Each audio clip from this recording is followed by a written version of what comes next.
Welcome back to the second day of Streaming Media NYC here at the lovely Intercontinental Barclay. And I'm here today with one of the keynote presenters from yesterday, Steve Ellis, who's COO of Paramount Advertising. Steve, first of all, thank you for being here. It's a pleasure. And tell me a little bit then about your keynote that you did yesterday. Well, it's always great to be able to talk with Evan. Evan's one of the better sort of commentators on the evolving media space, so it was a great opportunity to talk to him. And we covered a couple of things really yesterday. First of all, we covered the reality of streaming in ad-supported universes, how much it's grown. Obviously, I shamelessly told him that Paramount was a first mover in ad-supported streaming, which is true. We talked about the scale of our ad-supported streaming stack when looked in its entirety.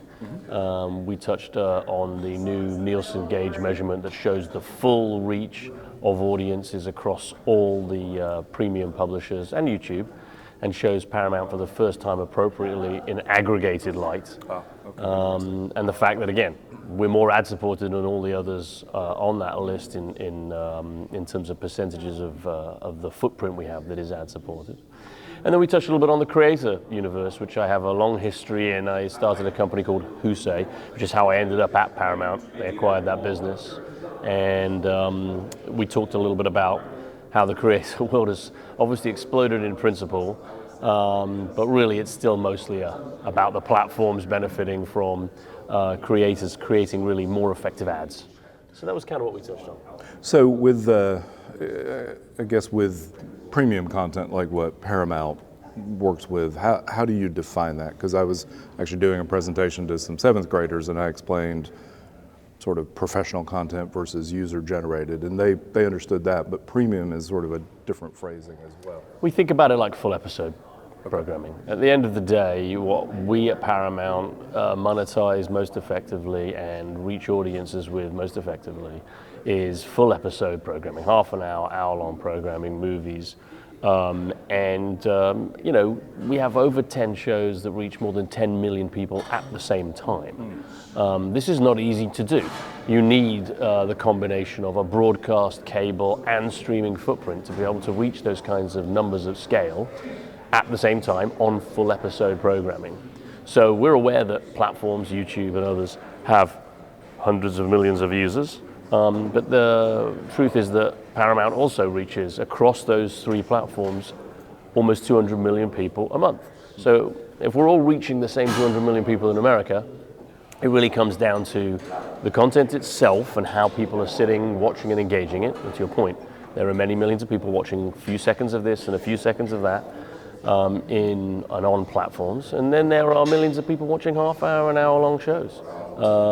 And so premium for us is full episode programming, and we are particularly focused at Paramount Advertising on it being supported by 30-second non-skippable ads. Okay, that's a stake in the ground. There you go. So you mentioned Nielsen, and of course I've had a chance to work on multiple advertising platforms over the last 20 years in the business.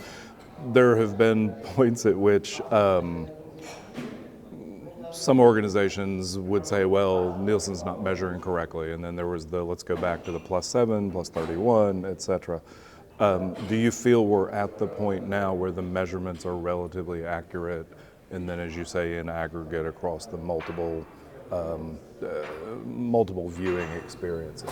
Look, I think there's always work to do. It is difficult and complicated when you have multi-platform worlds. But here's what I would say. Compared to where we were, and again, I want to give appropriate credit to Paramount Advertising and John Halley and Travis Coles and others for taking the lead on making sure there was more than one measurement option and partner out there. I do think progress has been made. We're much, much closer to having an accurate view of the aggregate view across all the platforms.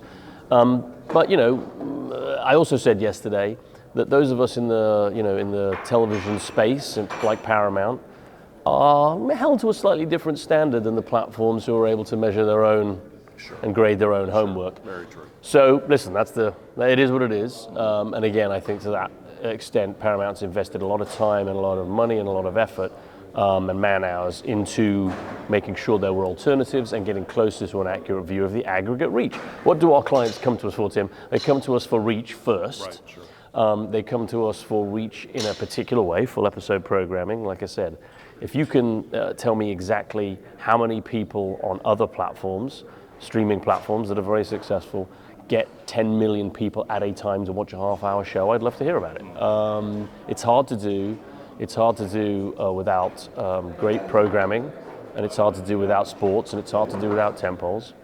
And you've got to do that in a way where people know they're reaching the level they need to hit the scale they're looking for. That's it.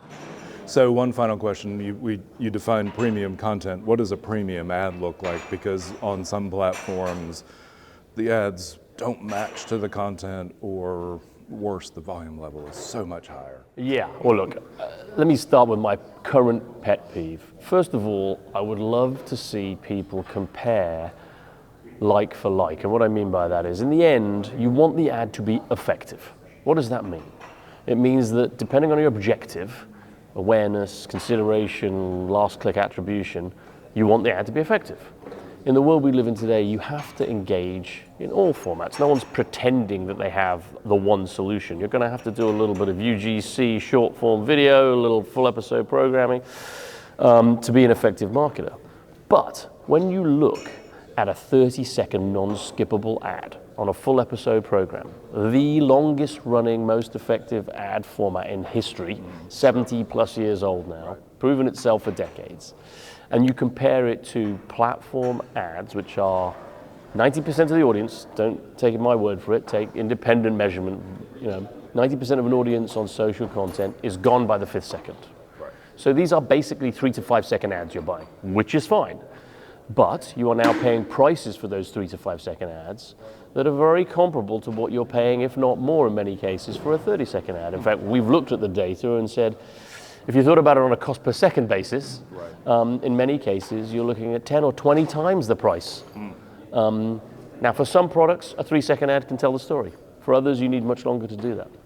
So I think we would love to see effectiveness and price be the two things people consider, because measurement has become at least trusted and standardized. Sure. Here's the reach, we know the formats, so let's talk about, was this ad effective for my objective, and did I pay an appropriate price relative to my alternative options? And I would finish that by saying, look, it's been beholden on us in television to make sure we raise the standard up to what the platforms have provided our advertisers and our agency partners, which is suitable measurement on performance. And in the upfront this year, that's what we announced at Paramount.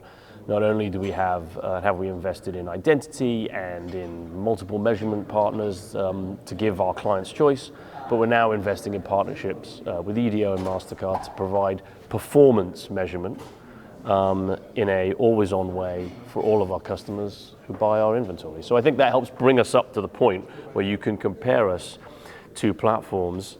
There shouldn't be a difference in a premium format just because you can't put your thumb on the screen, which you can on a mobile device. That's what we're aiming for, to get like-for-like comparison. Very good. Good overview. Thank you. Steve, thank you very much for your time. Tim, thanks for having me. And we'll be right back with our next interview.